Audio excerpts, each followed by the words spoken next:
The views and opinions expressed by the On the Spot with David Rodgers show are solely based on the show's hosts, guests, and viewers.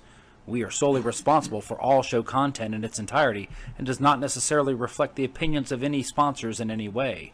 These broadcasts are presented and made public by the On the Spot with David Rodgers team in the hope that it'll be entertaining and informative to our viewers and listening audience. Ladies and gentlemen, boys and girls, children of all ages, it's 7 o'clock and time for On the Spot with David Rodgers. And now, here he is, Mr. Friday Night, the show pony himself, the man, the dream, the legendary David Rodgers.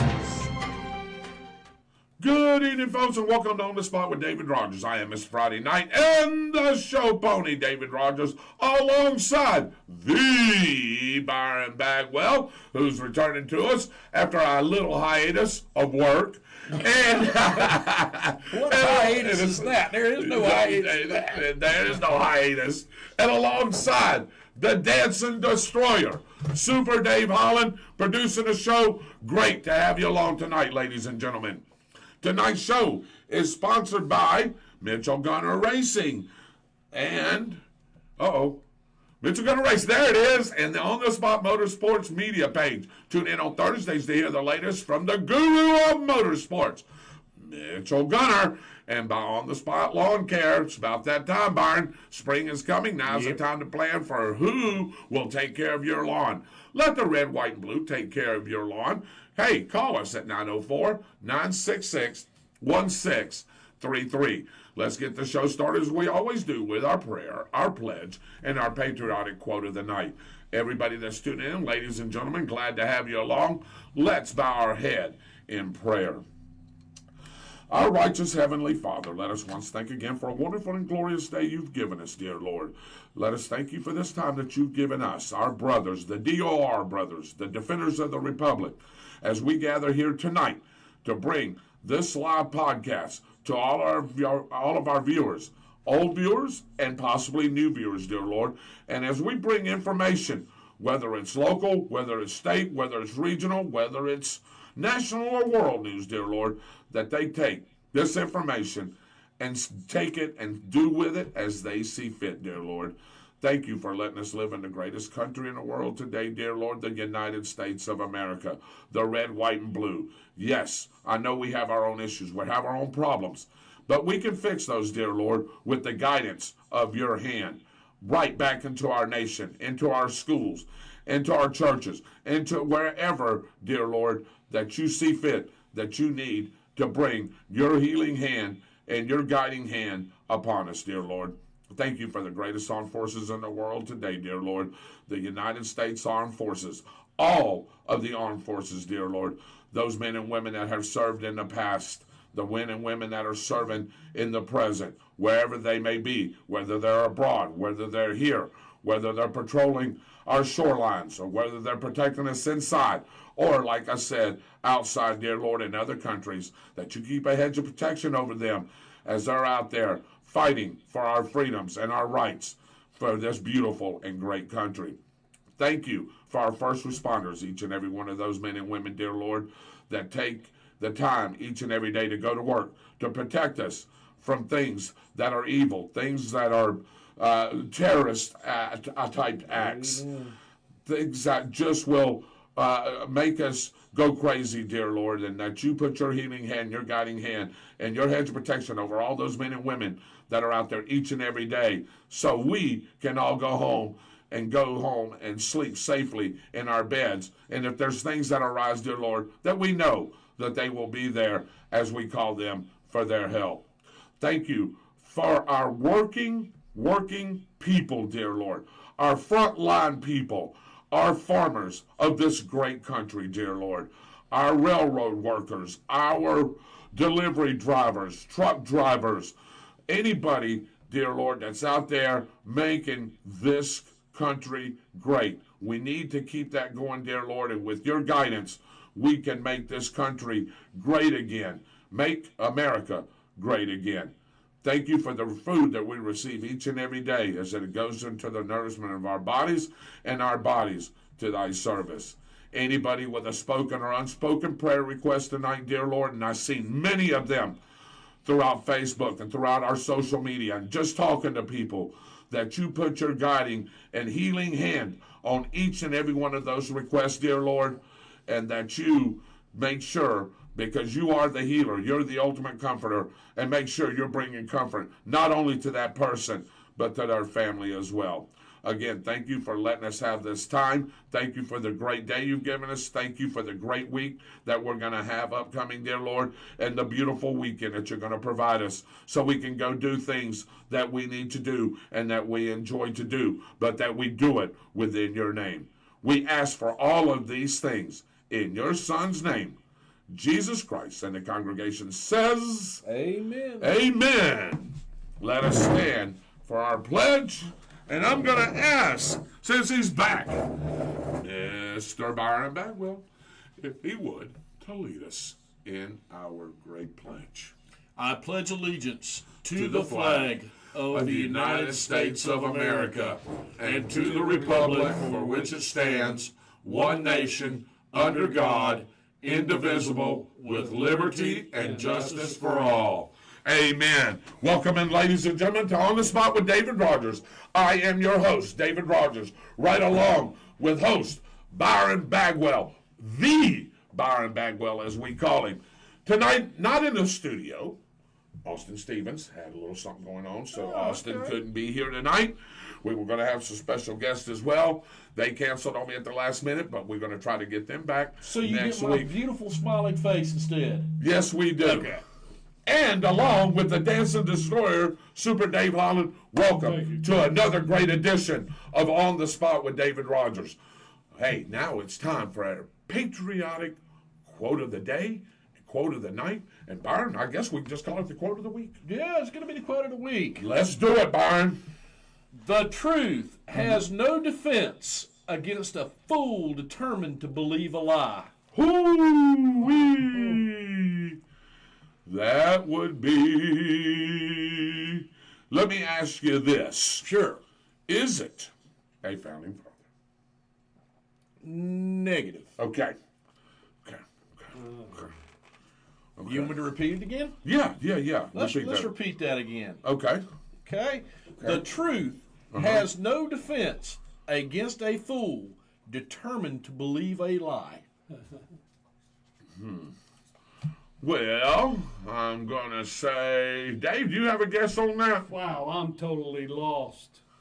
I'm going to go with... Is he a lawyer? No, he's not a lawyer. I'm going to go with Samuel Langhorne. Samuel Langhorne. Mark Twain. Oh, okay. We'll go with Mark Twain. You trying to throw people off by giving people his real name, yeah. I'm going to go with Mark Twain. Okay. I have no idea. Mitchell? And we have Mr. Mitchell Gunner in the house tonight, too. Say it one more time. The truth has no defense against a fool. All right, let me make sure that I'm telling you exactly right. Yeah. The truth has no defense against a fool determined to believe a lie. It sounds like Mark Twain because I think he one time says when if you don't get in an argument with a fool because some people maybe. Yeah, and I may be confusing the two. I'm still going to stick with Mark Twain. I think I'm going to go with Mark Twain also. Yep. Yeah, I think I wonder if anybody else has a guess. Oh, let's see. I don't see anything just yet, B. All right. Well, since there's no guess from anybody else, what do you think? That would be Mr. Mark Twain. Oh man! Wow! And it's such a potent quote, especially for now. When you looked at me, I wasn't sure. And I said, Samuel Langhorne Clemens, and you was like, what are you doing, David, trying to throw everybody off? Just Samuel Langhorne Clemens, good grief. Good grief. And then I had to go Mark Twain. Oh, that's what it is. Its onlookers may have a hard time figuring out who's the fool. Yeah. Ladies and gentlemen, and that voice that you hear is our very own Mitchell Gunner. By the way, let me go ahead and promote it up. right now, On the Spot Motorsports, and I'm going to promote it up again. That page, ladies and gentlemen, look at Dwight Allen. Yep. You got said Mark Twain. All right, Dwight. Hey, Dwight Allen, there you go. Go to On the Spot Motorsports media page. That page is blowing up, ladies and gentlemen. Mitchell's been writing some great articles on that page, taking great pictures of whenever he can get to the track, when he's racing, whatever's going on. And I tell you, hey, it is a great program. We're going to be going to a lot of races, and that's why Mitchell Gunner doesn't join us as much on the Spot with David Rodgers, because that page, Mitchell, you can tell it, buddy, that page gets busy, and you have to stay on top of it, because if you don't, you're going to miss a story that's very important, and somebody else is going to click it. Well, and especially what's going on right now, preseason testing that's been going on at Gainesville. A lot of teams have been going out there, and I've had the opportunity to go out there, take some pictures, talk to the drivers, talk to some of the crew members, and gather enough information to write up something, not too extravagant, but try to keep it small and simple. And it's been great, and I appreciate those teams allowing me to do that. Yeah, and that's exactly right. And again, you can catch that show on Thursday nights at 7 o'clock when Mitchell usually has a guest. I tell you right now, hey, all his guests have been really good. Yeah. They're popular. They're behind the scenes. They do all kinds of things. And we're getting ready. March, what is it? What Saturday are we, me, you, and Dave? And hopefully Byron can come. But what day what is that? Is that the 10th or 11th? What, the Gator Nationals? No, the Saturday that we're going to be interviewing at the motel, at the hotel. Oh, that will actually, I'm trying to line up some stuff right now for Friday night after qualifying at Gainesville at Gator Nationals, and Saturday night. Okay. Actually talked to Clay Milliken just a few moments ago, I would say about an hour ago, and discussed about him coming on Friday night. Yep. And he's like, well, how long is it going to be? I said, about 20, 25 minutes. Nothing real long, because I know y'all's schedule is crazy. And he goes, it just depends on how my Friday qualifying goes. Well, and that's true, really. Right. That's true, because, these guys are out there trying to qualify so they can get to the finals. We're talking the Gator Nationals. Hey, and if these guys have a bad run, man, they don't really feel like talking, really. I mean, some may not. And that's okay, too. But, hey, a lot of things coming to that page, so make sure you tune in. If you're a member of On the Spot, have we figured out, Dave and Mitchell and Byron, if that's an automatic feed to your page, or do they have to like that page as well? They will have to like that page as well. Okay. So, if you hit the like for On the Spot with David Rodgers show on Tuesday night, it doesn't automatically feed to On the Spot Motorsports Media. You have to actually like the page, even though they're intertwined. You still have to go there and like it. But if you've seen some of Mitchell's lives out there at Gainesville Raceway, absolutely magnificent. And I know you watched me and you talked about it a little bit. I tell you, I wanted to product. add one more thing to the comments about the people that are on Mitchell's show. The interviews are absolutely great. Yep. And that's coming from the man himself, Mr. Mitchell Gunner over here. Yeah, and that's exactly right. Top-notch racers. Yes. I mean, he's got the best of the best on there. Yeah. So here is Mitchell right here. And Mitchell promotes our show as well. He's been kicking it. So we're going to, it's all of our shows. So I don't want nobody to go, well, he's got a separate show. No, it's not. It's an intertwined. We're connected. We're connected. It's connected. And we promote each other's show because we want this thing to grow bigger and better, which is starting to do right now. Well, one of those things that we are planning on doing is going down to Bernie's Speed Shop down on Ocala. And Bernie's is putting on a fan fest. And, you usually don't get these opportunities to have these fan fest here dealing with the Gator Nationals. Usually if you do something like that, it's up at Indy at the Big Go, which is in September.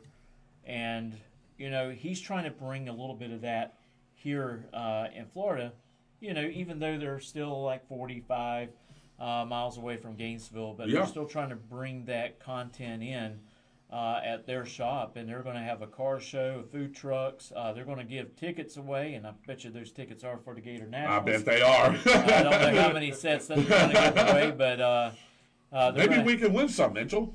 Well, I'm good. I'm yeah, covered. You're good. You're covered. Yeah, I'm covered for the weekend. But they're also going to have a 50-50 drawing, and half the pot will go to Racers for Christ organization, and that's where they're able, because these racers, even us on the weekend when we race on Sunday, we're able to still attend church service even though we can't even go to our regular church. Hey, bring the little man in. Let him sit on your lap. Come on, man. Look at here. This is Zane. This is Mitchell's son right here. He loves racing. Look at here. I love what he's got on. Absolutely. The Boy Scouts. The Boy Scouts of America, man. You can't beat that with a stick, can you? Cool. Yeah. Say hello, Zane, to everybody. Say hello. He's like, oh, okay. He's like, I don't know about that. I don't know about all that. But yeah, go ahead. So Sunday when you were racing, what time did you get on the track? Well, we actually, time runs start at around 10 o'clock. Yeah. But, it just also depends on how many cars that we have on the weekend. Yeah, I was watching, and you got some really good camera action. You got a camera at the beginning of the race showing all the smoke and burnouts. And when they take off, that second camera catches them. Going down the track, you get to see the speed and who won. It really laid it out pretty good. I was enjoying it, and I was waiting for that Mitchell car to come up, man. I mean, you guys went, till about 6 o'clock afternoon? We probably finished Sunday around 6:30, quarter to 7. Yeah. Which, unfortunately, it was a good show. I didn't make it all the way to the end. I got eliminated on Sunday in the quarterfinals. Car ran a little too quick. I done something stupid. I thought that the car was a little too hot, and so I sprayed nitrous to about the 8th mile. I let off of it, got down around 1,000 foot, and I bumped it one time with nitrous to just make sure I could get there because I thought the car would be slower, and I broke out. I ran too fast. Ran a little bit too fast.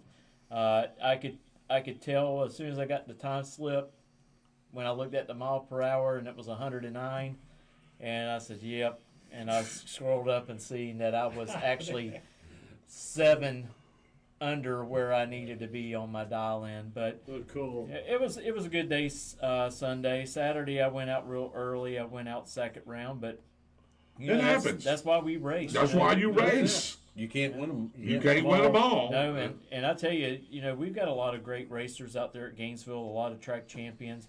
We've got a lot of track champions in the sportsman class, and we've had I think 22, 23 vehicles just in that class alone.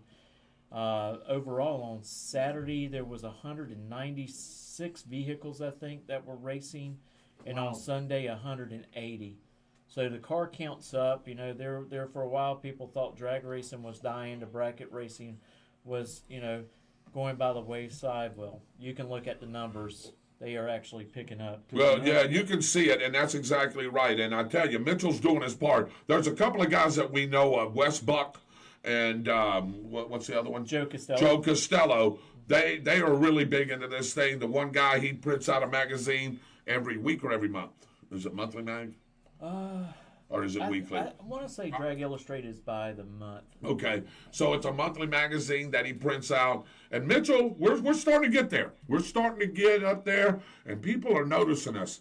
And let me tell you something. I told Mitchell didn't get a chance to see it. He's going to have to go back. We had viewers from Bakersfield, California. We had viewers from West Virginia. He did see that one. We had viewers from Ohio. We had viewers from the Bahamas. Wow. Watching that sportsman class race. And if you want to call it Little Gainesville, but in Gainesville, Florida, people all over the United States are starting to see this, follow it. And I'm telling you right now, this thing is going to start exploding big time. And I think with this year's Gator Nationals and some of the things that we're going to be doing, Mitchell, I think those numbers are going to bump. Well, I really do. I think, look at some of the views on some of the stuff we put out there. Well, our goal was to hit 3,000 by the Gator Nationals, and we've already hit that. And we're fixing to have, I think we're two shy away of hitting 3,100 followers. So we're getting there slowly but surely, and I like to, there's enough of people out there to like that. I don't know if they like it, but they shed negative light on the sport and, of course, and different of things. course. And my thing is to share the positives Yep. of what's going on with drag racing, and no matter if it's on the pro level, sportsman level. Look at how many gearheads are out there. Absolutely. They don't have an outlet for their passion. Right. I mean, look at how many people are out there. When I was growing up, a lot of that was done on the streets. Yep. Yes. Yep. Now, people that are my age, that if they're still in it and they're still working on their vehicles, can actually go compete and do what they love at local racetracks. And an outlet for that is a great thing, because with social media, you can share to the world about that. Right. And the more it gets out there, the more people are going to come and enjoy doing things like that. Well, there's guys, and I bet Mitchell's introduced me to several of these guys and stuff, and boy, I couldn't remember their names if I was to see them, but I mean, Mitchell would remind me, but that come out there.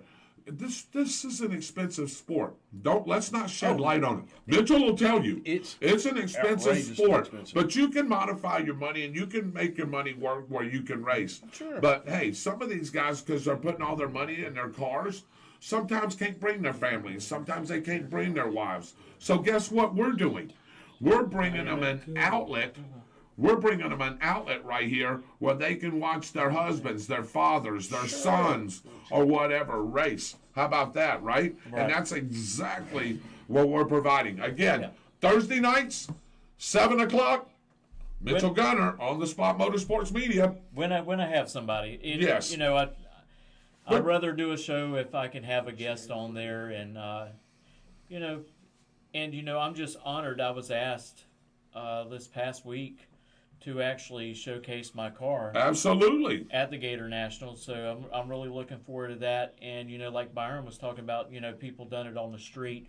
Well, NHRA is starting to get back into the thing of bring street legal drags back to the track, and make it known that is still happening, so we don't have young adults out on the street racing and running into somebody. You can do it in a confined, safe area. Safe environment. Yeah, safe environment. There were two people in Bradford County. One built trucks, and the other one built a Mach 1 from the ground up that used to compete with each other. And they were neck and neck. If they'd have had an outlet to do this, there is no telling what those two guys could have done. I watched one of them when I was very young actually work on this car. One of my friends who was a couple years older than I was actually helping this guy a little bit because he was fascinated with vehicles. And the things they were doing back then were amazing, and it's done nothing but progress since then. Right. And I'm going to leave the two names out of it. Yeah. Needless to say, I think both of them are still around Stark, and I would love to see those two get back into it. And they may. Who knows? They may be in it right now. Okay, Byron's like, no. I know where one of those cars still is, and it's on blocks, and I've been trying since I was 21 years old to get that guy to sell me that car. I hear you. I mean, it's when you're young, cars mean freedom. Yes, it does.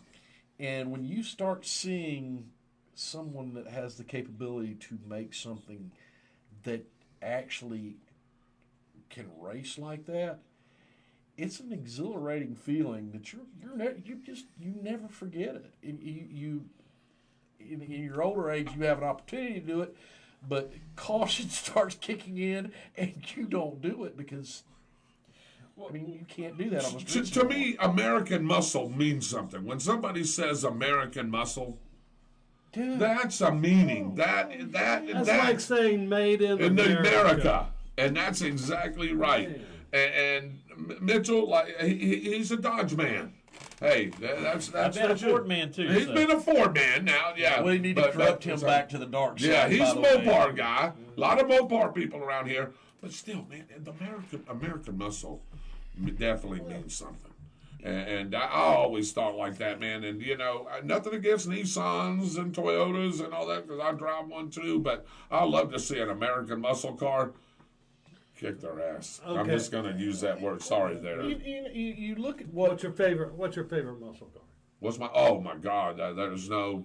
Shelby GT. Boy, you picked a good one. Yeah. GT Oh yeah, 500. 500. Yeah, that's my favorite of all time. I'm a big Chevy fan, so I gotta go with the Camaro. 55, 6, or 7 Chevy. Chevy, okay. Plymouth Roadrunner. I like that too. Wow! Man. Now you went, man. That's a great car too. And the Cougar's a great car. I love them all. I'm going to shock everybody because this is considered a muscle car, but it didn't have the big block V8 in it. And I have had a fascination with these cars since I was a kid. Well, they didn't start building Vegas until... It's not Vegas, it's Ford. The Maverick. No. Those make, by the way, great.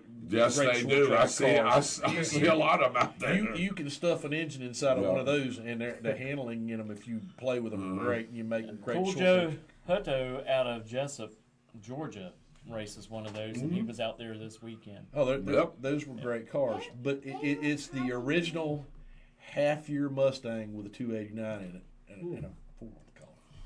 65? 64.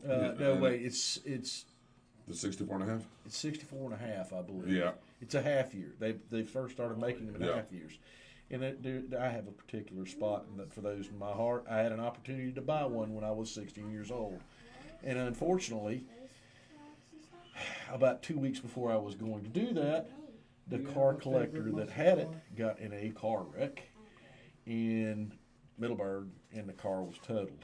So here we go. Dwight brings up a car that I love too, and the Gremlin. Oh yes, the Gremlin.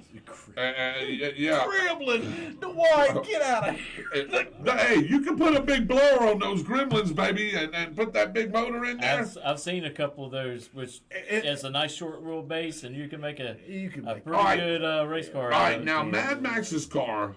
It was a Javelin, though, right?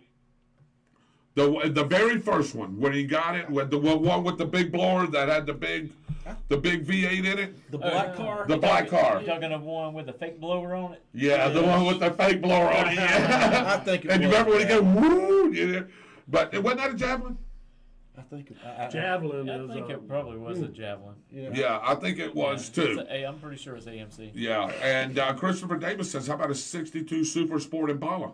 Those were awesome. Those were awesome cars. I mean, America. I mean, back then, America made you couldn't go wrong. Mm-hmm. And then you had somebody that won the 24 Hours of Le Mans that started making something like the Cobra. And you know who I'm talking about? Yes, I do. And I'm not talking about the Mustang Cobra. I'm talking about Shelby Cobra. The Cobra period. Yep, Galaxy. Which was basically a modified race car that they put like a 4. What was it? What did they put in those? Something humongous big block engine in them. I mean, there's been so many great muscle cars in American history. I mean, just great cars. 427. Yeah, I think it was a 427. Because the Grand Prix had the 455 in it. I do believe, right? The Grand Prix? About 10 years ago, I had a neighbor that actually had one of those. Now, I'm not sure whether it was a kid car or if it was an original one. And he would drive by the house, and it didn't matter what was on the house. You could hear that car over the top of everything, and it would shake the walls. The rumble was so loud from this car.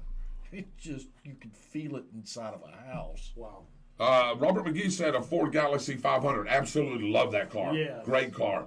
All right, I'll tell you what. Hey, do you want to go one more? I want to say some other ones because we're talking about all the Fords, but Chevy made great cars too. Oh, absolutely. The original Camaro. Yeah, I mean, you take a look at something like that. They're great cars too. Dodge did too. The original Chargers and Challengers, the Roadrunner. I mean, there was Barracudas, which correct me if I'm wrong about this, but didn't Ford make a Barracuda too? And Ford, I'm pretty sure Ford did a long time ago. No, it wasn't. It wasn't a Cuda. It was something. Mako Shark. Yes. Yeah, I mean it was basically a Barracuda. Yeah. I mean, so there's been a lot of great muscle cars. And man, am I just getting memories from my childhood from that? Look at Phil Jackson, man. You get a lot of people come out. Phil Jackson said, "How about the Nova?" Oh, absolutely. You just said it, the Chevy Nova, man. You're golly. Well, and I tell you what, Chevy's. This Impala comes factory with crushed interior. They're beautiful. Absolutely. A lot of people's going with these Chevy LSs and beefing them up a little bit, putting twin turbos on them, and laying down some great horsepower. I mean, the great thing unreal. about that is you could take all these muscle cars from back in that day, and you could switch and change and turn. And we used to bring that back end up and have those coil or those springs. Oh yeah, and have it up 10, 12 inches. They did that to catch the aerodynamics and then put a spoiler on the back of it. When I first keep the rear end on the ground. And I wish I would have kept it, Mitchell, because you would have loved it. When I first came here to Jacksonville and I come off deployment, I wanted a car. So they took me down Beach Boulevard, Atlantic. I wasn't familiar with this area yet. And I happened to go by this one lot and I seen this beautiful gold and black Dodge Aspen RT. And it had the spoiler on the back.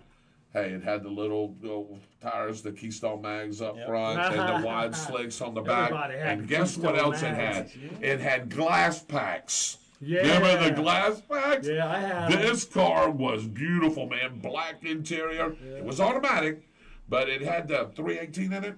I believe it had the 318 in it because that's what they were putting in the Aspens back then. I think it was the 318. Yeah, I think it was the 318. It wasn't bigger than the 318. But that thing would haul tail, man. That thing would get up and go. I wish I'd have kept that car.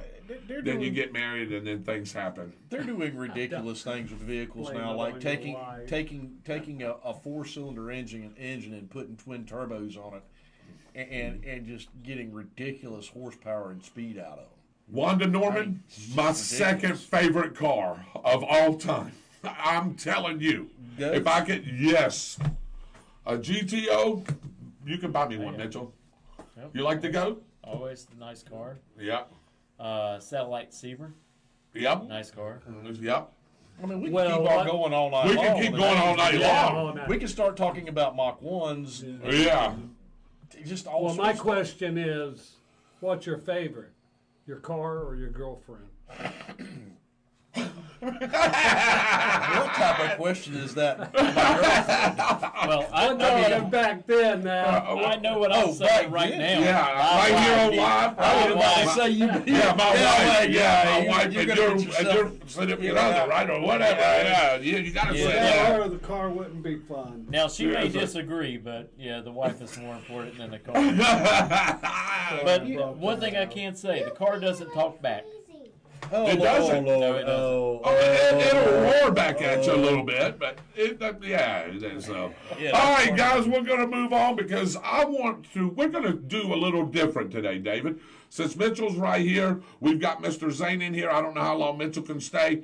Are you? I tell you, Mitchell's getting ready to go. Don't forget, On the Spot Motorsports Media. Hey, Thursday nights, 7 o'clock, when he has a guest. If not, look for the articles that he writes up, all the pictures that he takes. Beautiful stuff going on. Make sure you tune in there. Mitchell, as always, great to have you along. Yeah, and just to let everybody know, if I do have someone coming on, we always make an event page, and we push that event page out there. And we can put it on both pages. We'll put it on both pages. Zane, tell everybody hello or goodbye. Say goodbye. All right. It was good seeing you, buddy. See you, buddy. Come over and give me a hug here. Hey, don't go anywhere because here comes the round table.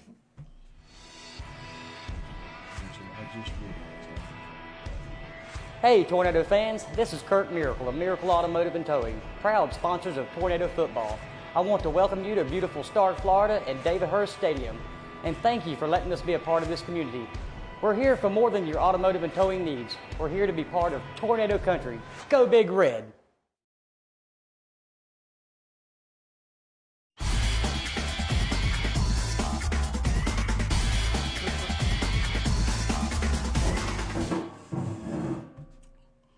I want to do a little something different. So I want to thank Mitchell for stopping by.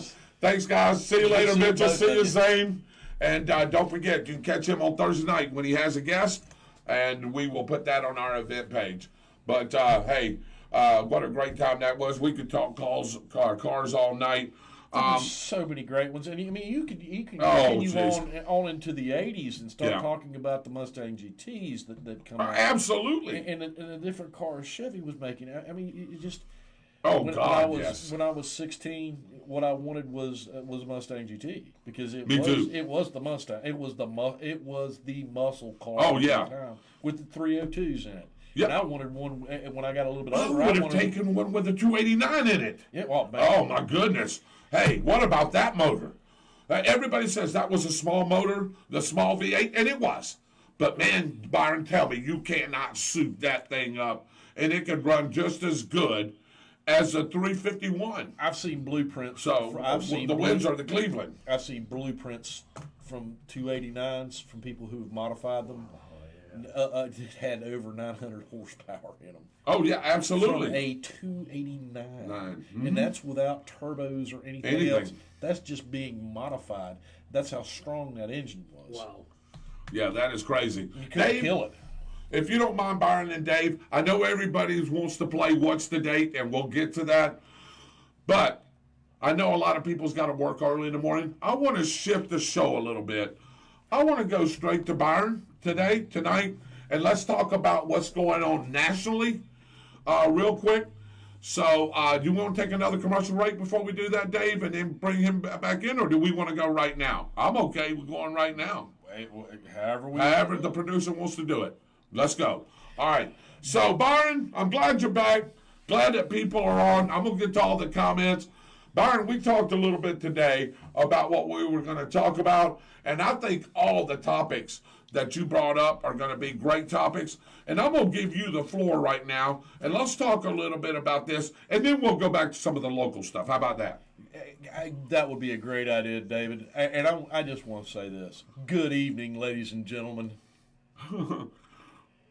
Patriots, infidels, and miscreants. I am so glad to be back on the show tonight because there is a wealth of things that need to be talked about tonight. Absolutely. Yeah. And I don't have time to talk about them all, but I do have some time to talk about a couple of things that are really important right now. Yes. The first thing I want to do is a subject that David brought up earlier today to me. And I had no clue this was going on. It does not surprise me whatsoever at all. And that's Vladimir Putin's back in the news again. He is threatening to break the nuclear arms treaty and start testing nuclear weapons again. First and foremost, Vladimir Putin is not a stupid man. Vladimir Putin is a very intelligent man. Some people say that he's not very intelligent in some of the things he does, but everything he does is calculated. When he says he's going to break that arms treaty, he's going to break that arms treaty. And he probably already is, and we just don't have the information about it, and our government does. Look, he's going to do what he wants to do. And we don't have anybody with a backbone in our government to stop him right now. And he knows this. What needs to be done with this is really simple. Political pressure needs to be put on him to stop that. And I'm not just talking about you need to stop that right now. That's not going to work with Vladimir Putin. What our government has done has allowed this man to be one of the most powerful men in the world. And do you know why he's one of the most powerful men in the world? It boils down to a couple things. It boils down to gas and oil.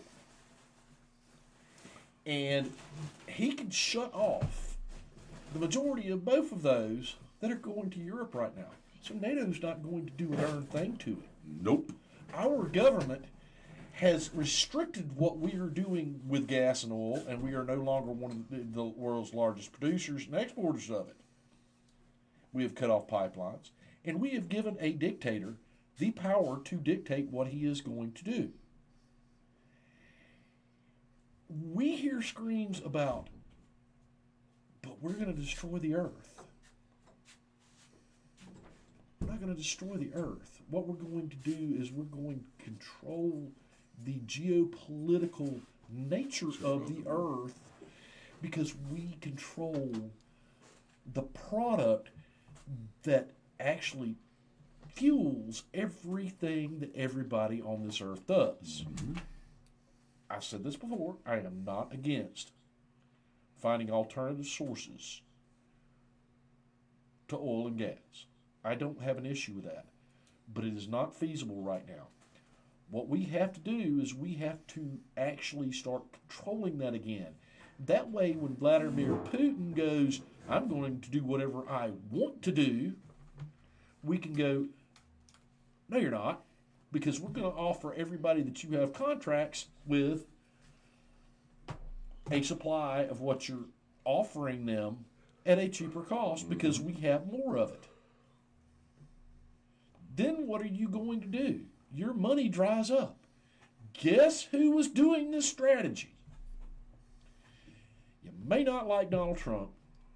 You may not like what he says, but he was a very smart man in the way he ran things in this country because he had Putin under control, and he had the Chinese communists under control to a certain point. Putin is going to run rampant and do whatever he wants to because he controls a substance that we have to run nations. Mm-hmm. He doesn't control ours, but he controls most of Europe's, and part of Asia's. Mm-hmm. So what are they going to do? The answer is nothing. They're going to let him do whatever he wants to do. Because if they start that, he's just simply going to tell them, I'll just cut your oil supply off. Starve to death and freeze to death. Here, Renee joined us. Take a look at what Stalin and Lenin did, and you can predict what this man will do if you start pushing him like that. Thank you, Renee, for joining us. She says, I got here as soon as I can, didn't want to miss the show. She says to you, Byron, he can't do what he wants to if we strike first and wipe out his opportunities, but nobody in D.C. has the backbone to make it happen. And that's exactly what he said. We don't have the backbone to do that. Now, here is what I would suggest we do. I suggest that we continue to arm the Ukrainians. Mm-hmm. And I'm not trying to nation build. I'm not trying to do anything of that sort. But you cannot let somebody like Vladimir Putin run unchecked. And if he starts this mess about, well, I'm going to do this and I'm going to do that, then you have to have somebody with a backbone look at him and go, no, you don't. And here's why. And here's a strategy why you're not going to be able to do that. Now, what that strategy is, I don't know. But they can fit. There's enough intelligent minds in our military, and I was about to say in our government, but that's not true, to look at him right now and go, no, you're not. And here's why. And that would cause him to back off. We have pushed ourselves and the world into a corner with this nonsense about global warming. And it is nonsense. It's nonsense from the perspective of anybody who's watched history, because when I was a kid growing up in the 70s, they had everybody scared to death about global cooling. We were headed towards another ice age, and everybody was going to freeze to death. Did it happen? No. The arrogance to sit there and say the world's going to end in the next 20 years, which I've heard politicians say 20 years ago because of global warming, is just nonsense. It is a politically driven agenda to control what happens. Now, is there global warming? Sure there is. Is there global cooling? Sure there is. Mother Nature takes Earth through cycles because we rotate in an elliptical orbit around the sun. The closer you get to the sun, the hotter the Earth gets. The further away from it, the cooler the Earth gets. Yeah. And it takes a while for the Earth to do that. Look, can man affect the environment? Sure, man can affect the environment. Should we not do certain things with it that we've learned that causes harm to it? Sure. Should we develop alternate energies? Sure. Should we give up our natural resources because somebody believes that solar and electric and everything else is going to solve our problems? No. All you've got to do is take a look at the data as to what it takes to run an electric car and all of this other electric stuff and wind turbines and everything else, and you'll start figuring out it's all a load of bunk. They want to control people's thoughts with this. Yep. And they're successful. And they're successful with some very, very smart people. I have literally talked to a scientist who I have great respect for that is a left-leaning person. And I have told him, how can you believe this, being a scientist? Because if you take the scientific method, how is global warming provable? Can you control the entire environment of the Earth? No way. To prove that theory? And the answer is no, is not a proven thing. You can take all the data from here and all the data from there and all the data from anywhere else and put it together and look at a string of it and go, yes, it's warming up. We need to do something. And then you can look at the same data from 50 years ago and look at it and go, well, it was cooling then. And then look at back another 50 years ago, well, we were in a warming pattern then you have an issue because you can't prove it with science. It's just ridiculous to say that. I want to go back to something, Byron, that you said earlier in this conversation, and that was to do with nukes. And you talking about him wanting to get out of the treaty and everything. I want to run something by you and our panel and Dave. We talked about this a little bit. So, if Russia's in bed with China, China's in bed with Russia, and North Korea, let's just put them all together and they're all in bed because they don't like us. They never have, and they never will. All right? Now, my question to you is, if World War III happens, or if some people think it's going to happen, Byron, I'll get your take on this in just a minute. Some people think it's going to happen. Some people think it may happen. People think it's going to be a push-button war. They think it's going to be a nuclear war. I'm looking at Byron because I agree with what he said. He was doing this. And I'm going to tell you why I think that will never happen. First and foremost, China, let me take China, for instance. China, what do you think they're doing over here? They want everything that we own because resources that we have. They have 1 billion people. Where in the hell are they putting all these billion people? They're starting to run out of room. They're starting to run out of food. Well, they kill them for one. They kill, with the shenanigans that they pull over there. Yeah. But they want our resources. If they nuke this place, and I'm talking the great United States of America, what in the hell is going to be left for them to get resources from?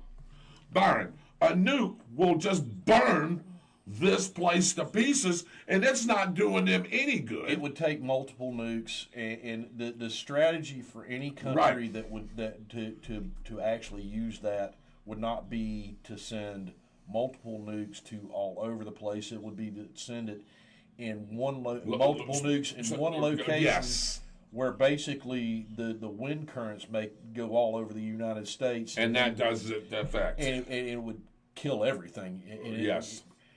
The real strategy that you would see with a nuclear weapon would be to use as an EMP, which would destroy all the electronics. Yes. 4 or 5 of them would destroy all the electronics all over the United States. Yeah. And the fallout from that would not be nearly as bad as trying to send as many over here, and you would still could save some of the resources. But the thing is, when you have two people like, why am I wanting to say an old leader of China's name? I can't remember the China's leader's name right now to save my life. Yeah, I can't either. And Putin, in the same corner of the world, what you have is two very dangerous men who know each other are dangerous men. And evil has a tendency to eat evil. Mm-hmm.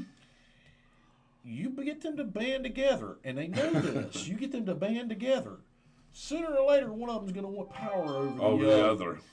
So what happens is that they keep each other in check unless they know they can win the end game.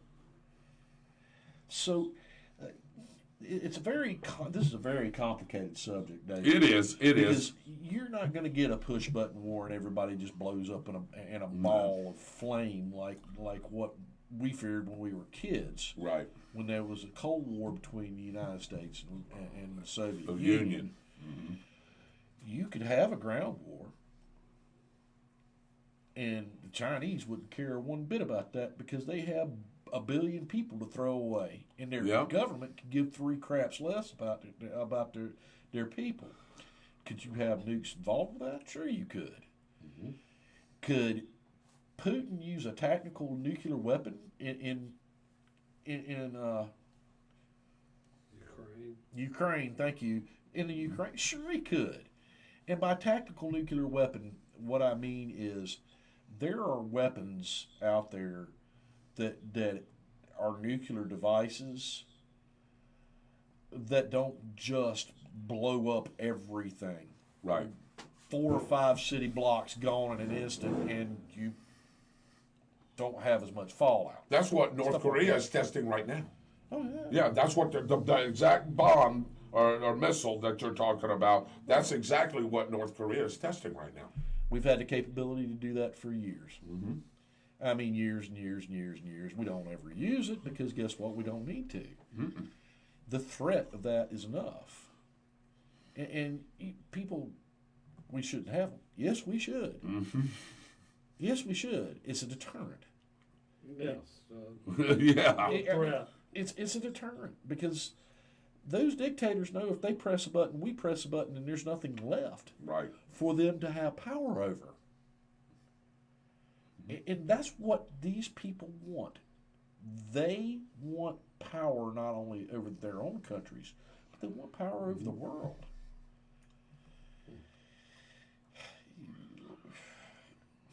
Look, they have. No, David. There is. I agree with it. That's what I was like. There's a possibility of a large-scale nuclear war ever. No, because I agree. Because people that would do that want power. Yep. Have you ever played that? And I know you have. Risk. Yes. This reminds me of Risk. Have you ever? Man, that is a great game, man.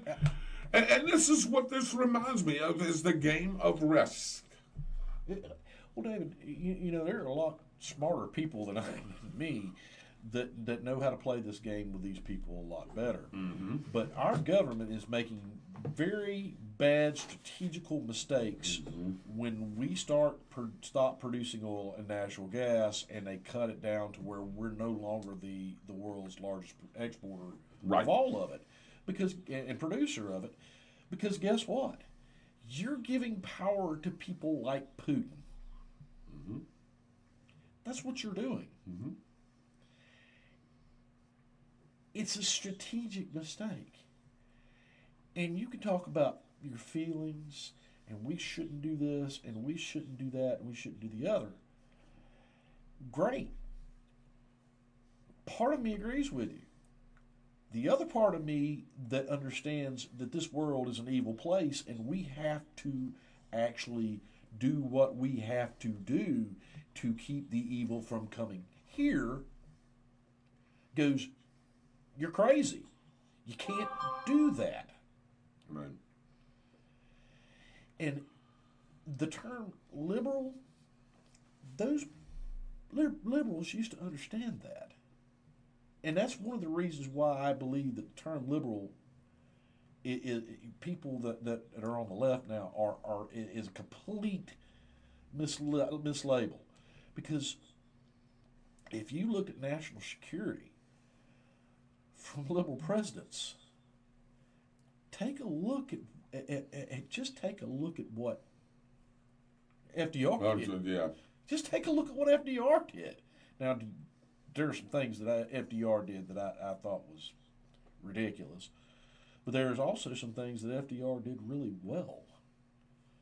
And one of them was going, you're not spreading this all over the world. Right. And you bomb the crap out of us, we bomb the crap out of you. And yep. to end a war, he used 2 nuclear weapons on another country. Mm-hmm. The reasoning behind that was because they were giving him statistics that said if we started a ground war in Japan, that we would lose 1 million more people before that ended. And he wasn't going to accept that many loss of lives from America. There has to be common sense put into this and psychological understanding of people who are tyrants put into this to keep us from going down the wrong path. And we're going down the wrong path because of a political ideology, and it should be stopped. All right, Byron, how about the next topic? I know you wanted to... I'm sorry. Hey, we're on a roll. No. I've got a lot to say about that because it's look, what you're doing is you're allowing a madman to do whatever he wants to do because you're afraid the earth is going to cook in 20 years. The height of arrogance to believe that you can control Mother Earth and damage Mother Earth that bad? Other nuclear weapons? Come on. Give me a break. Agreed. We still belong to this earth. Right. Man has not achieved the point where we control this earth. And all you've got to do is look at the natural disasters that happen to understand that we can't control nature. The next topic I wanted to talk about, if I don't get off of that, I will talk about that. Yeah, we can. We'll pick that back up. The next topic I want to talk about is the balloons that have been sent over. Renee Stegall said, which they just proved with the balloon fiasco, so you're picking it right up in there. Well, here's the thing that I want to say about this. Why in the world would the American government allow a Chinese balloon to go from Alaska and fly all over this country before shooting it down in South Carolina? Going over a bunch of our military bases. Mm-hmm. Why would we allow that? Why would you do that? There's only one reason I can think of that makes logical sense. And that's because we knew we could block all the data that was being sent back to China to send them a message saying, hey, look, you send all of them over here you want. But you're not getting any of the information. That's the only logical thing that makes any sense at all. Now, that being said, that's not the message I would have sent to them. The message I would have sent to them would have been to blow that thing up before it even got to Alaska. Yep. I would have had people gather up the whole entire thing, study it, and then I would have sent it back in crates to China and with a message saying, don't do that again. Yep. Don't do that again. Simple, clear message. Do not send your airships into our sovereign airspace. Well, that's right. We don't do it to you. Don't do it to us. At least that you know of. Right. Because America's been doing this over people's other countries for years. They just can't catch us doing it. There's only one recorded case that I know of in modern history of that, and it was because a plane crashed. So, look, the other thing that's going on with these balloons is that we found out there's 3 or 4 more, and we've all shot them out of the sky, and now we're getting news reports saying that, oh, they've been doing that for years over the United States. No, they haven't. Look, that is either a blatant lie, or somebody in the military and NORAD is not telling the presidents of the United States that's going on. Because I've heard 2 presidents say that never happened during my administration already. So if there was a breakdown that much in the chain of command to tell somebody that that's going on from China, there's something definitely wrong, which I don't believe. But I can tell you this, Donald Trump wouldn't have done that. Nope. Ronald Reagan wouldn't have done that. George Bush, even though I have problems with some of the things George Bush did, wouldn't have done that. Not so sure about Carter or Clinton that sold information to our national secrets to China, or Barack Obama. But I can tell you this now, those 3 presidents, and I can tell you for sure that Bush Sr. would have never done that. Oh, no. Look, there is something really fishy going on with all of this. And I highly suspect that it's a big to-do about nothing, because what they never meant for the American public to know this was going on. The Chinese develop a little bit more technology. They send them back over here. We shut down all the communications to show we can do that, and it's over with. I really believe that's probably a little bit of what's going on, but they're playing a very dangerous game, because what happens if they release another virus over this country? That's a dangerous game. We already know that the Wuhan lab was responsible for the stuff that's still going around now, which is COVID, SARS-2. So you're playing a very dangerous game with a group of people that could care less about human life. Blow the things out of the sky, be done with it. That's it. I agree.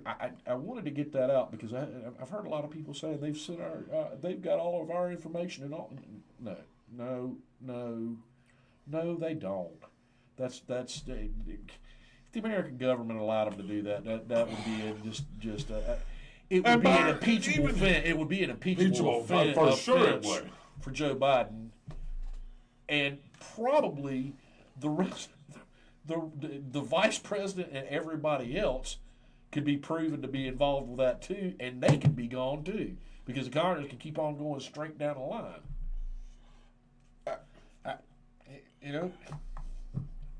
I was just going to say, man, who's to say anyway, Byron? I mean, me and you don't know. I know you're into this, and so am I. But who's to say that the Chinese already got our information? We don't know that. We got a lot of it from Bill Clinton. Well, very true. I mean, that was years ago. Ago. They got a lot of pertinent information. Now, I mean, we've done some things since the Clinton administration. Unbelievable things. Do they have that? I don't know. Do you know, David? Who knows? I mean, I'm with Byron, though. With these balloons, I think it's all another thing for you to think about, another deterrent to get your mind off what's really going on. And what I don't like about this whole thing, Byron, is what you said is... They're lying through their teeth. Yeah. Well, they waited until this thing got to South Carolina. And, Byron, I don't think they would have shot it down if it wasn't for the American public calling to say, hey, there's something going on around here that's not right.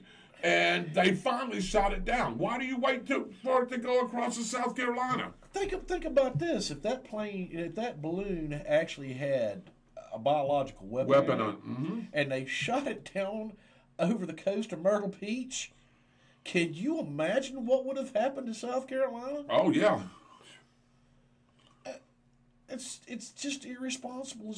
It's irresponsible is what it is. Well, and if they're still, like you said, if they were dropping, if they were dropping some kind of biological weapon or chemical deal onto the United States through a balloon, well, dadgum, it's already came through Alaska, it's already came through Wyoming, it's already came through Montana. We just made a streak all the way down to the dadgum United States.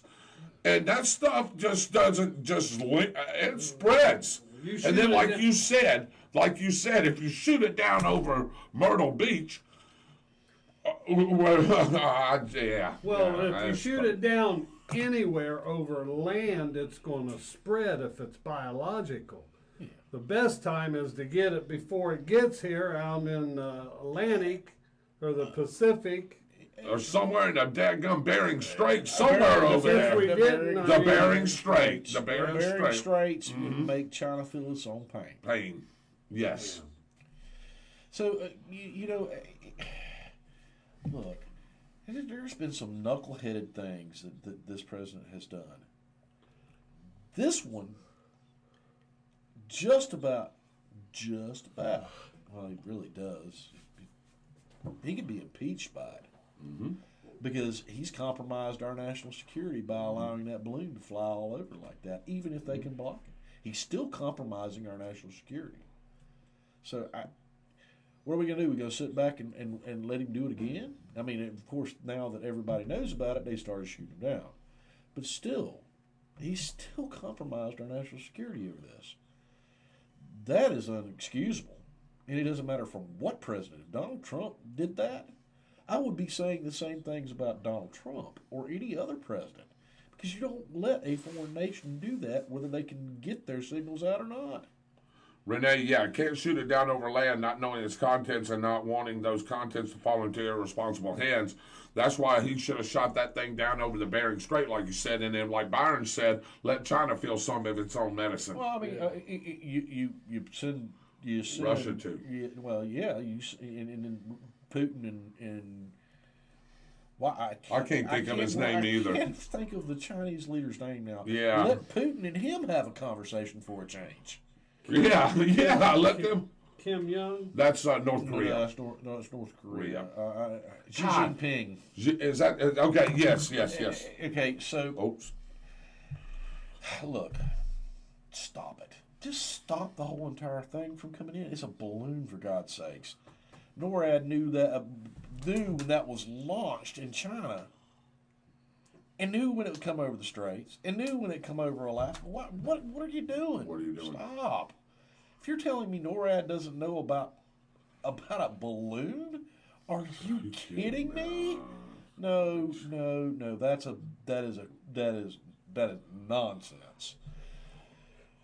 Look. It's crazy. I wanted to talk about one more thing before I stop this, David. And okay. This is something I haven't talked about. But I'm going to, because it's come to my attention, and this is not only happening here, but it's happening in other places. When you have somebody that is a professional, let's say, psychologist, and that professional psychologist has written hundreds of papers, and he has helped thousands upon thousands upon thousands of people. And he speaks to the idiocy that's going on in this world. And it comes out as right-wing. And that man who's had a very long career is all of a sudden put in front of boards for his opinion, where they're going to either censor him or they're going to remove his license because of comments he has made on social media. Is that right or is that wrong? Now, add on top of it that these boards have been manipulated by people who have been brainwashed into believing that you should not offend people, and they've been placed strategically so that one side does not get their opinion out and the other side does. What do you call that? Censorship? There's one word you can use for it. Mm-hmm. I got a better word you can use for it, though. That is tyranny. Yep. That is tyranny. That is a breach of free speech. You know what else it is? It's Orwellian.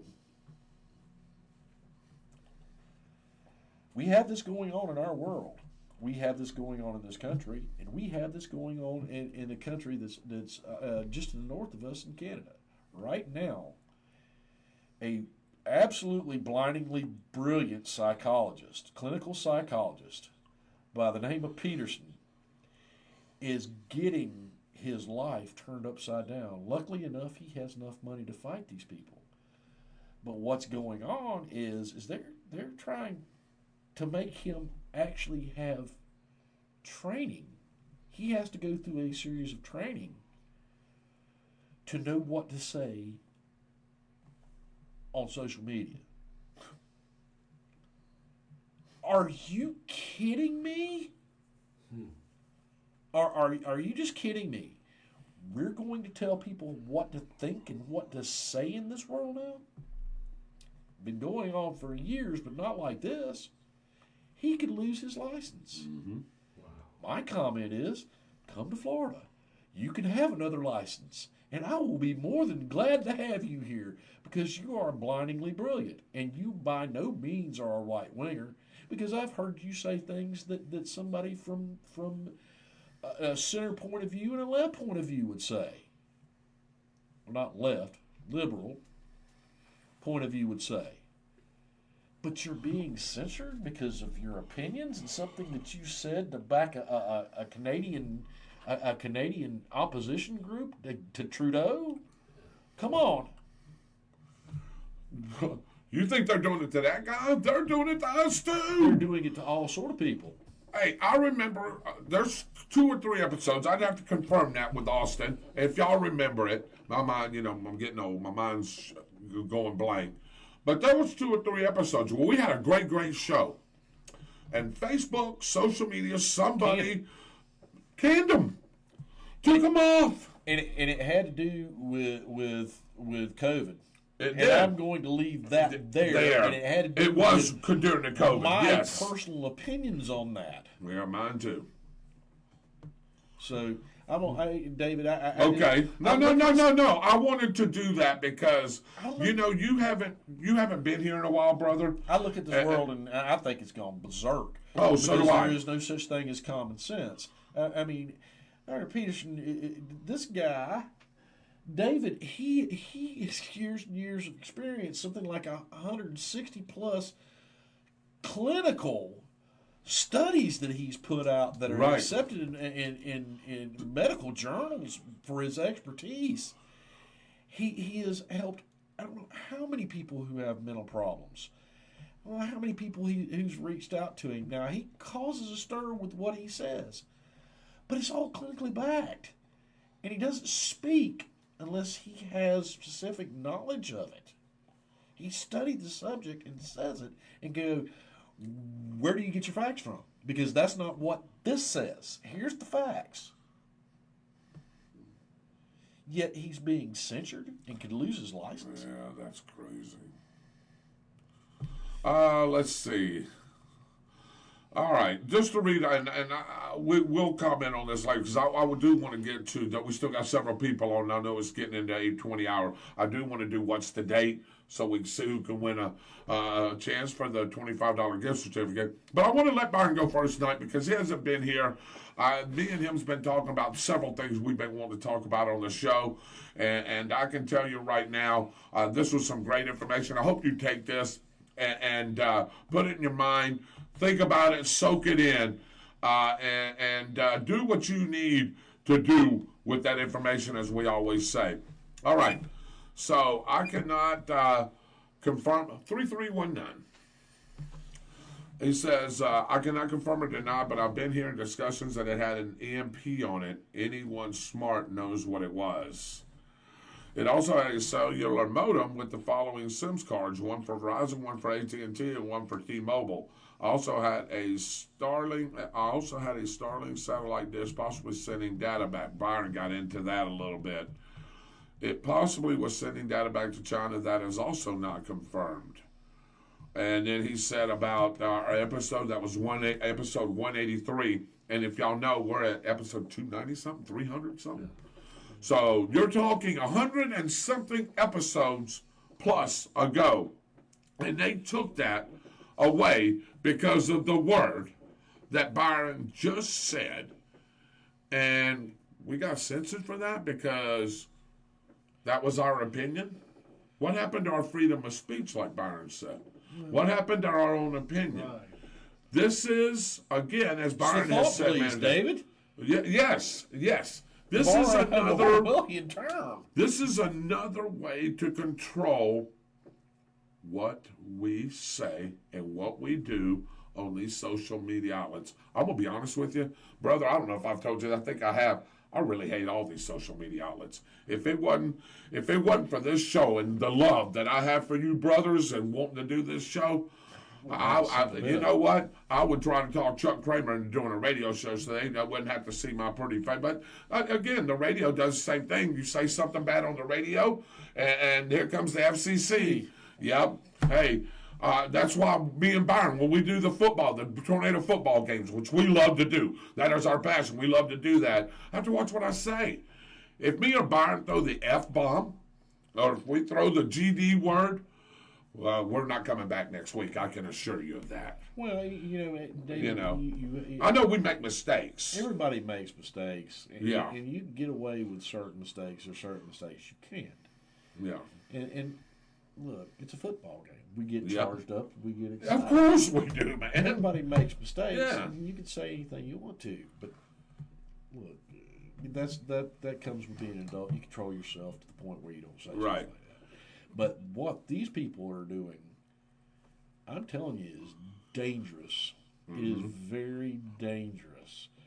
Because once you control somebody's speech, you start to control somebody's thoughts, you're treading on very, very dangerous grounds.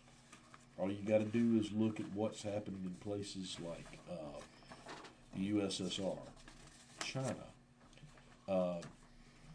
Pol Pot. Why am I Cambodia? Yep. I mean, what you can do is start looking at places like that, because once you get a population under control and it becomes mass hysteria about what you don't believe in, bad stuff happens. You're right. All right. Oh, you want this here? One. Oh, yeah. That one was actually for Byron. I'll give you this one, David. Sure. I'll give you this one. Did you want to put that up on the thing? Oh, okay. Here. So we're going to get into talking about this a little bit here. Ooh, excuse me. So, David, I want to just skip over the news tonight. I don't know if there was anything there very important. So if you'll go straight to what's the date. By the way, trivia on Wednesday night at Fun Point. Michael Heater is your host over there on Fun Point. They start at 7 o'clock. They've been having really good trivia there. You can go over there and get some great food. You can play trivia over there. Trivia starts at 7 o'clock. Sponsored by Michael Heater and the Fantastic Fire Brigade. Also, you can go to the Downtown Grill on Thursday nights at 7:30, where I'm your host there, and we have great fun there as well too. You can enjoy some great food, some great drinks, and love to see you at both trivia nights. Again, Wednesday night at 7, Thursday night at 7:30. All right, now. Everyone's favorite segment that brings back a little history, brought to you by our great media partners. Eagle Country 106.3 FM, Chuck and Mary Kramer and Lynn Vellis. Our bosses on Friday nights during tornado football. And the Bradford County Telegraph and their great staff, including owner John Miller, editor-in-chief Mark Crawford, the ad guru John Ryan Tillman, and, of course, Mr. Photogenic himself, Cliff Smelly. Here's what's the date.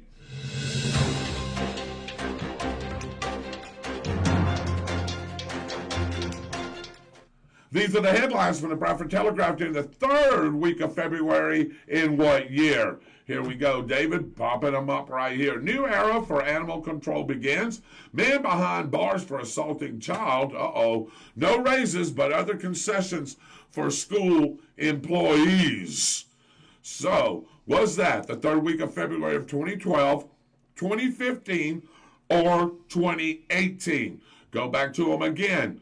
New era for animal control begins. Man behind bars for assaulting child. No raises, but other concessions for school employees. Was that the third week of February of 2012, 2015, or 2018? Here we go, Byron. Why don't you read the first one? I'll read the second one. You can read the third one. Sure. Sheriff Gordon Smith and staff cut the ribbon and dedicated a new animal control facility built on Southwest 75th Avenue and State Road 100 to replace the aging facility on Edwards Road. David Wayne Austin, 44 of Stark, was arrested for sexual battery on a victim less than 12 years old. While raises for school district employees were off the table, other concessions and benefits were approved by the board. All right. Was that the third week of February in 2012, 2015, or 2018? Hey, this is where you guys that are still on have a chance to win a $25 gift certificate to the Downtown Grill, which we will draw the first week of March. And you still got a chance to get your names in there. So, hey, let's see if we can get us a winner tonight and move y'all guys on till we get to the big hat. And, hey, we'll pull a name out of there, David. We got several that we've got right now, and we're looking to build that up. So, go back to those topics real quick, Dave. This is where you guys play now. So, go back. There you go. A new era for animal control begins. Man behind bars for assaulting child. No raises, but other concessions for school employees. Was that the third week of February of 2012, 2015, or 2018? This is where you guys play. Melissa Cribbs says 2015. Wanda Norman says 2018. David, we're getting these written down, right, buddy? Got it right here. Let me see. Go back. Put it right here. Yep. Melissa Cribbs, 2015. Wanda Yep. Norman. Wanda Norman. 2018. 2018. Randy Brooks. Randy Brooks. 2018. Okay. Byron Bagwell. 2015. Byron Bagwell. Yeah. 2015 for Byron. Yeah. Where'd you over here, Byron? Come on. See, still no love, man. I've been trying since he started this. Hey, you almost snuck me in on that. I know. I know. I was about to write it. You almost snuck me in on that. I know it, man. I'm sneaky as a politician. All right, guys. Any more guesses? I know, Austin, you got a guess? How about whoever else is still on? Your chance to give a guess. I know Mrs. Bagwell, excuse me, is not on tonight. Excuse me. Did you ever find out what happened? No. Okay, me neither. My parents do what they want to do, so I just... That's it. We leave it y'all alone, have a don't good we? time. Yeah, y'all have a good time. We love you. Yep. All right, 3 guesses so far. I've got 2 2018s and a 2015. Dave. Oh, Ruh-roh. Oh, there it goes. There it goes. Yeah, we got it back. So, any other guesses out there? Okay, there's only 3 guesses tonight, David. So, you want that guess? 2015. It's a guess. It's a guess, 2015? Yeah. You said 2015? I'm going to go with 2015, too. So, I think this is going to be a good one here. Let's see if Melissa Cribbs is the only one. All right. Dave, and the answer is... Wait for it. February of 2015. Oh. Melissa Cribbs is the only one that advances this week. All right, Melissa. All right, Melissa. Great job. I want to go over a couple of things before I shut the show down. And I kind of want to talk to you about something real quick before we shut the show down too. Okay. Bradford County Agricultural Fair will be starting on Tuesday, March 7th through Sunday, March 12th. rides, games, food, fun, livestock, Midway, booths. Go out and support your fair this year. Really need it. They didn't really have a great turnout last year. Remember, the weather was a part of that. And no live entertainment this year.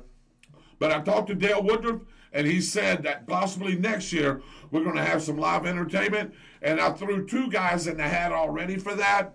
Mr. Byron Bagwell is one, and J.D. Norman is the other. Thank you, sir. Thank you for giving me a year in advance notice. Yeah, a year in advance. I wouldn't have said anything to you. Oh, this is my buddy right here. I love this guy, man. All right, the 25th Annual Bradford County Strawberry Festival starts 9 a.m. Saturday, March the 25th, and again on Sunday at 10 a.m. March the 26th. There will be food, music, vendors, and, of course, the sweetest strawberries this side of heaven for sale. So come out and have a great time at both events, the fair and the Strawberry Festival, David. Guess what? Hey, we may be on the spot live right there. You never know where we might be. Hey, we bring that thing up, man. That would be awesome, wouldn't it? Yes. And then the Boy Scouts of America Values Dinner will be held Thursday, March 30th, and that will be from 6 to 8 p.m. You'll have to get a hold of Chuck Kramer. He can give you more information on that, and he'll have all these events on the radio, and also he will be doing the live spots from the fair. And me and Mr. Bagwell, if Mr. Bagwell can get there on a couple of those days, Wednesday and Friday, we will be there talking tornado football, talking just other things, what's going on. So we will be at those remotes. The only other thing that I had was, of course, there's several things going on at the school. I'll give you that report at 7:40. I don't want to get into that tonight, but that report is given out at 7:40, and that's the All Tornado Sports Report and Update with me and Chuck Kramer. You can catch, 7:40 on Monday mornings. The last thing that's coming up that I know of, and we had a meeting last night, and we're all involved with this thing, is Splash Bash, second annual Splash Bash, Tuesday, July the 4th. Instead of the 3rd last year, the 4th is going to happen this year.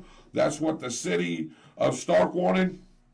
And Michael Heater will be directing that along with the city of Stark and, of course, the Fantastic Fire Brigade and the Bradford County Schools. They're all involved in the collusion with this, and they will be putting this event on. Hey, last year it drew over 5,000 people, about 5,100. This year they're looking for 8 to 10. So we got several things going on. The event's going to be from 9 to 9 on Tuesday, July the 4th. It'll start at the baseball field where there's going to be a guns versus hoses softball game that will start at 9 o'clock. Jalen Jackson and myself and Byron and Dave will all be out there videotaping. And, of course, she'll be singing the national anthem. That's where we will open up Splash Bash. After that softball game, then they're going to have the parade, and we're going to go back over to the track area and the new football field area where there's all kinds of things going on, and we'll have more information on that. But we're going to have entertainment on the stage. We've got several people that's going to be performing. J.D. Norman's going to be performing. Jalen Jackson, Eli Rodgers, and guess what? Finale, Dave, Southern Burn. Cool. All right. Cool. That ought to be really good. We've also got the foam and the slides and all the water for the kiddies on the football field there. And right here is the cornhole tournament. Do you know? Oh, we're going to have a car show. We're going to have a car show. Mitchell Gunner is going to be involved with that. Dave Holland's going to be helping wherever I can get him to help, if I can get him to come, unless he's on his motorcycle. I mean, you're going to go after those boys on that cornhole tournament. Yeah, well, we can. But guess who the guy is that's overseeing it? Byron Bagwell. Byron Bagwell's in charge of the cornhole tournament. Everything is here. 16 teams. The first 16 teams in. First place is going to take $300. Second place is going to take $100. $30 per team for an entry fee. and the rest of it, what's left after the payout, goes to Shop with a Cop. Any money's raised at the softball game goes to Shop with a Cop. And then everything else will be going, of course, to the Bradford school. Like the concessions will be open, so the boys football team or whatever will get that. And there's going to be all kinds of stuff going on. We'll get into that more later as we solidify some other things. So, again, I think that's going to be a great event. And we got everybody involved. Like I said, there's going to be a parade. They're going to block off streets, David. They've got all kinds of things going on. They're going to block off some of 301 where you can come across the street. Just a lot of stuff going on. Again, that's in conjunction with the City of Stark, the Bradford County School District, and, of course, the Fantastic Fire Brigade and Michael Heater and his staff. All this is going to happen at David Hurst Stadium, with the exception of that softball game. That will happen on the baseball field. So I think they wanted to do it at the girls softball field. And I'm thinking, who's going to jump over the fence and go get all those jacks that's going to be leaving that 200-foot fence? I'm not. Can you imagine how many balls would be leaving that thing? Every batter probably can jack one. At least that far. I can still do that. Oh, yeah, absolutely. At my age. Yeah, I could, for sure. So we decided to move it to the baseball field, which makes sense. And should be a great game. And like I said, we'll have other stuff coming your way along with that. Can you think of any other events that I may have missed? Byron, have you heard of anything? Not that I know of. Going on? The only other thing that I wanted to mention was Santa Fe College has got a basketball clinic and a volleyball clinic, and we can keep mentioning this on April the 22nd. That's going to be at the Bradford High School gym, and there's going to be Santa Fe College will host basketball and volleyball clinics for Bradford County students on April 22nd, 2023. Boys and girls basketball will be from 10 to 11:30, David.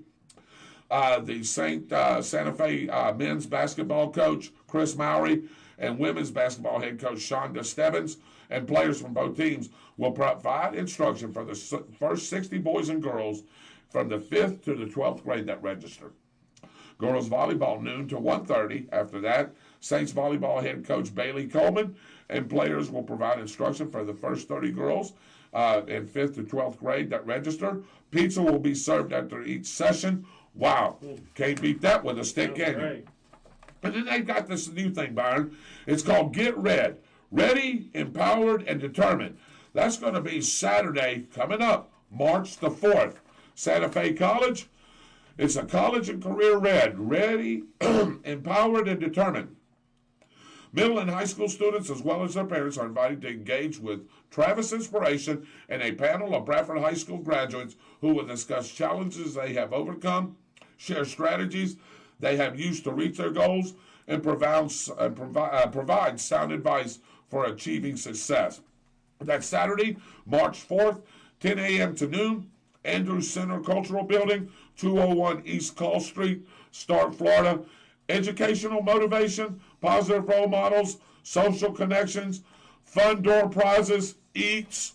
Man. That sounds great. Oh, man. Both of those things sound really good. I may. Good information. Yeah, and I'll tell you, hey, I may go and try to see if I can learn some volleyball. Yeah, I bet Riley's Am I a 12th grader? There. Yeah, 12th grader. Several years ago. Something smells fishy. Something does smell fishy. The only other thing I got is me and Byron, hopefully, and Mitchell, and we are going to try to attend the football banquet. I haven't found out all the information on that. That's this Thursday night. The football banquet for the football team. There's going to be a lot of awards given out. A lot of our players really had some high honors. Have you been seeing on Facebook? We had some first state teamers, second state teamers, honorable mention, all area players. Man, you name it, man. This team, really good football team. Really good football team. Yeah. And it just hurts that they didn't get to that final step. Because I think if they'd have got there, Byron, honestly, Bud, and me and you talked about this, David, I think they'd have won it. They'd have won it. They'd have won it.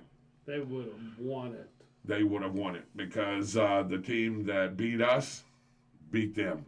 And I'm not saying that team ain't no good. All 4 of those teams that were left were very good teams.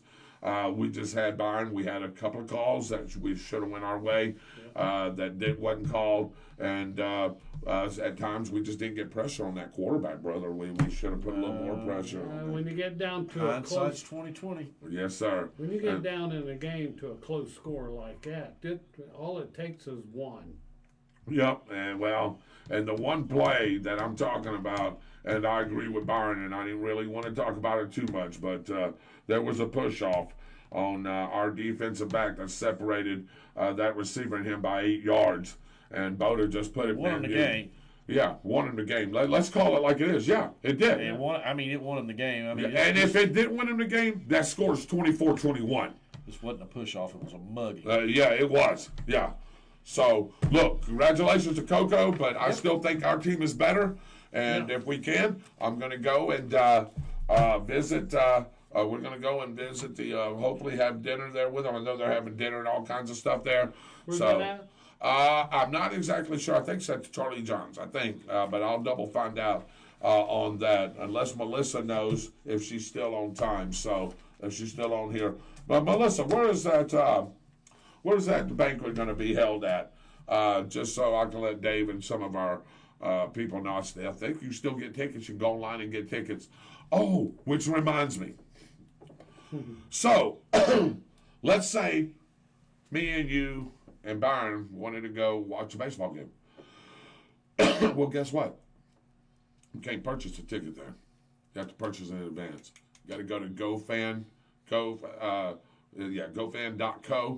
and that's where you purchase your tickets, and you get it on your phone. And they scan it in, and they let you into the ball games. Outside of football, you have to get your tickets to sporting events just like that. Okay, so that's great information, but I would highly recommend that they reconsider that and sell tickets at the actual events. Yeah, I don't know why they went to that. Well, I do know why they went to that. There's all sort of reasons to go to it, but you could still sell tickets to people. Yeah, and I don't know how that rule, and like I said, it's on my report each and every week, so obviously they're probably going pretty stringent with it. But I'll find out, because it said, and this is a note every week, says all athletic tickets will need to be purchased through GoFan at the following link, gofan.co. There will not be cash ticket sales at any athletic event outside of football. And I don't know how that's working out on these events, but I'm sort of agree with Byron. I think they at least ought to open it up, or at least the thought of opening it up to some of these events. So what happens when an older person that doesn't know about this or doesn't get to it? Doesn't know about this. I was thinking the same thing. Hadn't heard the radio broadcast or watched the show. Says, hey, I want to go to a baseball game tonight. Right. And shows up for the baseball game and can't get in. Because they haven't purchased their ticket. I guess you would have to go and then by that time you're tort now. You probably tort. I can tell you what it would do to me, or I certainly can tell you what it would do to my father. Hey, he's not going to sit there. He's going to go home, isn't he? Yeah, he's going to go home. He's not going to sit there and go, oh, yeah, I need to go. Yeah, I think that horizon needs to be broadened, just besides what I read on, Monday mornings and what we say here. And I agree with Byron. Yeah. Some of these elderly people don't get this information. As much as I work, I didn't know about that until just now. See? The way I handle it, when we go to Gainesville to watch volleyball, we have to do the same thing. You have to go to gofan.co? GoFan, or what I do is I put it into my granddaughter's hands. Boom, and she automatically does it all. Yeah, I'm the same way. And you're right. Just the option. Just the option. And I know that becomes a pain, but just give people the option, because that. Yeah, and, like we've said, you can do everything with this now. I mean, you can buy tickets, you can scan your ticket, you can buy merchandise off this. You can do all kinds of things on this thing. So, I agree. And maybe that's something. I'll find out for sure with Chris Coffey that he puts out this report, and I'll see if that is an option. It should be. It needs to be an option for all the sporting events in Bradford County, because guess what? I decide to go do that, and I don't have that link, I'm not going to sit there and put that link on my phone and then buy tickets and then wait for it to be confirmed and do all. I'm not doing it. And I can tell you right now, and I'm with Byron, I love girls softball, love to watch girls softball. I'm going to go to a couple of softball games. I'm going to go to some baseball games, too, and watch the baseball team. And, you know, I mean, I know how to use it. So do you. Oh, yeah. But, you know, what if I forget and I go, oh, man, I want to go to baseball. I go fan. And now I've got to stop and go, okay, gofan.co. You know what I'm saying? And it just it becomes a hassle. For your ticket. Yeah, or I could pay $10 or whatever it is for my ticket and just walk on in. So I'll find out for sure on that. But that's not a bad idea, B. I mean, both of them. All right, Mr. Rodgers. All right. Here's my question for you. All right. I'll keep this short because I know you and I can talk about this for the next hour. Yes, sir. What did you think about the Super Bowl? Okay. Yeah. Oh, here we go. Yeah, boy, you stirred up the witch's brew there. All right. I thought it was a great game. Congratulations, Kansas City Chiefs, for winning. I thought that there was some. I thought it was very well officiated the first half, and in the second half, I thought there were some calls that. And I'm gonna say the Chiefs because I seen it that the Chiefs got away with, and on that with a minute and 30 seconds left, I don't care what happens, you cannot make that call right there where that boy held that receiver. That was a horrible call. That right there cost Philadelphia the game. The reason it did is because it gave the Chiefs an automatic first down. Philadelphia only had one timeout left. I understand you have to use it. They only had one timeout left. They made Philadelphia burn that timeout when Pacheco didn't score. And remember, we said, I told you he was going to do that, didn't I? I said, what a smart move by Andy Reid. Hey, he told that boy to hit the deck, burn more time off. All you needed really was a field goal to win it. Philadelphia wasn't going to have time to do anything. And that's exactly how they won. What was it? 35-32 was the score, right? Yeah, they controlled the clock. And you know, you're right. So I thought it was a great game. I thought there were some calls there that was really iffy. And if I was the referee, and I know Byron, if he was the referee, and I think I can speak for Dave, I would have never thrown the flag right there. Yeah, no, David. If you were throwing it all game, I'd throw it there. But you didn't throw it all game. There was worse holds on the Chiefs' offensive line than that in that game. Yeah. You want my comment on it? Yep. Congratulations, chefs and refs. Yeah, I was going to say that. What a great 3-game streak. All of Vegas is proud of you. Yeah. But in between that, there was some great football. Oh, no, I'm not taking anything away from the athletes on either side. Yeah, but you start giving advantages to a quarterback like the Chiefs have, and I'm going to leave his name out of it. Yep. They're going to beat you, and it doesn't matter who you are. It doesn't matter who you are. And I will say this. Did you see the interview after the game? Well, I left your house, but I was going back home, and I actually was listening to the radio broadcast on the way home, the NFL Network, and I will say, takes a big man to admit it. The defensive back, and I can't think of his name, for the Eagles said, yeah, I held him. He says, I did. But he says I needed to on that play. But I don't care what he said. That call cannot be made with a minute and 38 seconds left and shift that game. Because I'm telling you, I really believe that the Eagles was going to go down and score, whether it was the time field goal or the game-winning play. They was going to go score. And here is my point with that call. Yes, he held him. Do they call that normally, what he did? No, they do not. Mm-hmm. And that's my problem with it. Yeah, mine's mine. Mm-hmm. Because defensive backs get away with that all day, all night long, and you're going to call that on one of the biggest drives in the Super Bowl. Yeah, that's what I say. If look, you want to make people believe that crap is fixed, You keep on doing stuff like that. And they will.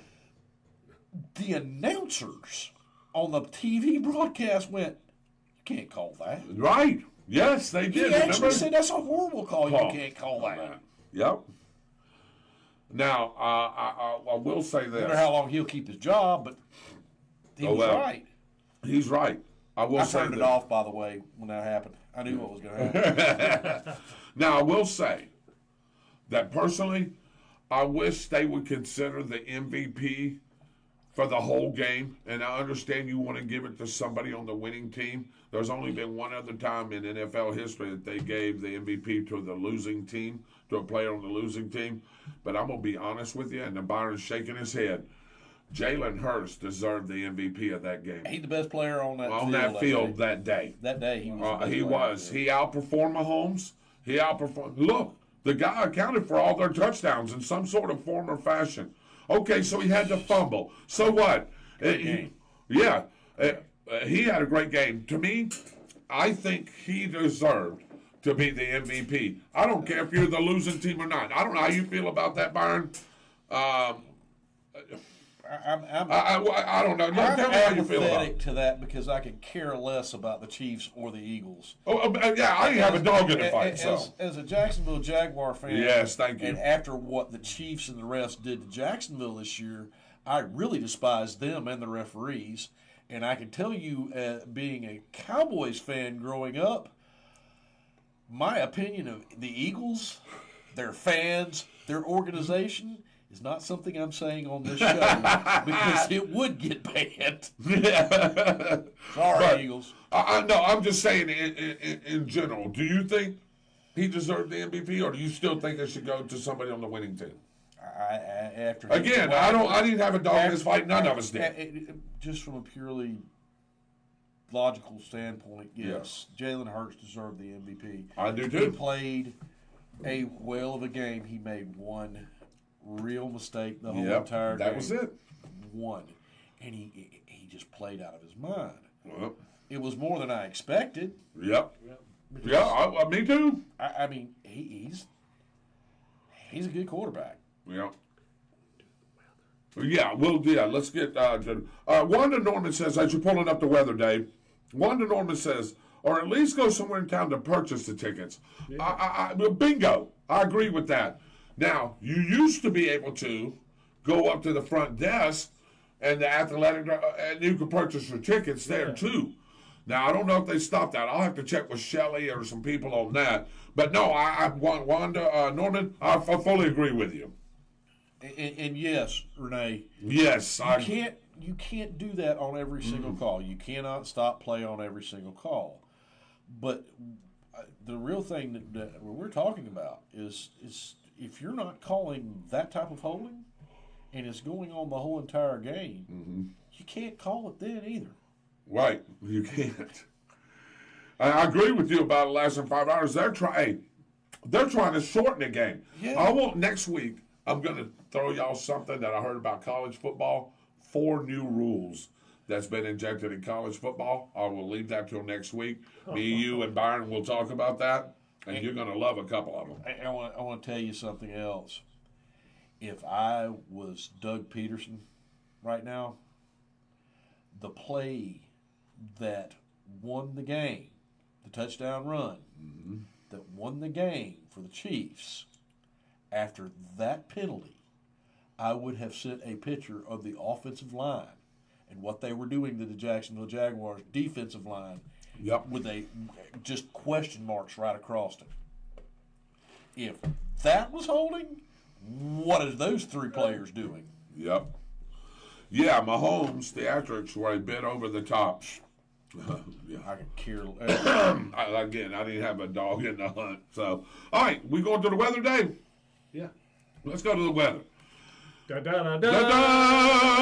Hey, the OTS 4-day forecast. Rain Friday, but a super Saturday. Let's start with Wednesday, Byron. 10% chance of rain, high of 85, low of 61. Why don't you tell them what's happening on Thursday? Thursday, a 10% chance of rain, 85 is a high, and 62 is a low. And on Friday, 10% chance of rain, high of 88, low of 61, B. And Saturday, 10% chance of rain, 86 is a high, and 60 is a low. How about that? It looks like a great weekend, David, for everybody. David's over there laughing. It looks like a great weekend for everybody. I know I've got some yards to do. Your yard about had it? Yeah, yard's fine. Yard's fine? It's Keystone Heights is fine. Yeah, I'm going to have to mow Michael Heaters, I think, in a couple of. Dave, do you need yours mowed too? You want me to do it? No, I just got it. You just cut it? Got a friend in there, and he tore my lawnmower up. Oh, no. Yeah. Oh, boy. But I got most of it cut. All right. Well, I know some people will be doing some yard work. It's going to be a beautiful weekend. Great show tonight, guys. I really appreciate what y'all done. I want to thank our audience for every time that they come on. Please tell everybody about On the Spot with David Rodgers. We just don't talk local stuff and sport. We talk national. We talk world. We do a little bit of everything. Please spread our name out there. Share the broadcast. Hit like. Just hit like. Tell everybody. Follow. Yes. And we're gonna start beefing this up and ramping that up. Like to see a lot more followers on the page. We got a lot of followers now, but I think as we get more into the year, we're going to get some more followers as well. And don't forget, OTS Motorsports Media, On the Spot Motorsports Media with Mitchell Gunner. That show airs on Thursday nights at 7 o'clock. He will not have a show this weekend, I don't think, because I don't think he's going to have a guest. But you never know. It'll come up on the event page if that is to happen. So, on behalf of the Byron Bagwell, back in the studio, color commentator for the Bradford Tornadoes, and the Dancing Destroyers, Super Dave Holland, producing and directing the show, and myself, David Rodgers. God bless you guys. Have a great weekend. But the Kelsey brothers and Kelsey mama stole the show. Yep, you got that right. All right, guys. Have a great week. Have a great weekend. And we will see you next Tuesday night with more news, notes, sports, and whatever comes in this guy's head right here. He's leaving. He says he's leaving. So, God bless you guys. Have a great day. Have a great week. Have a great weekend. We'll see you later.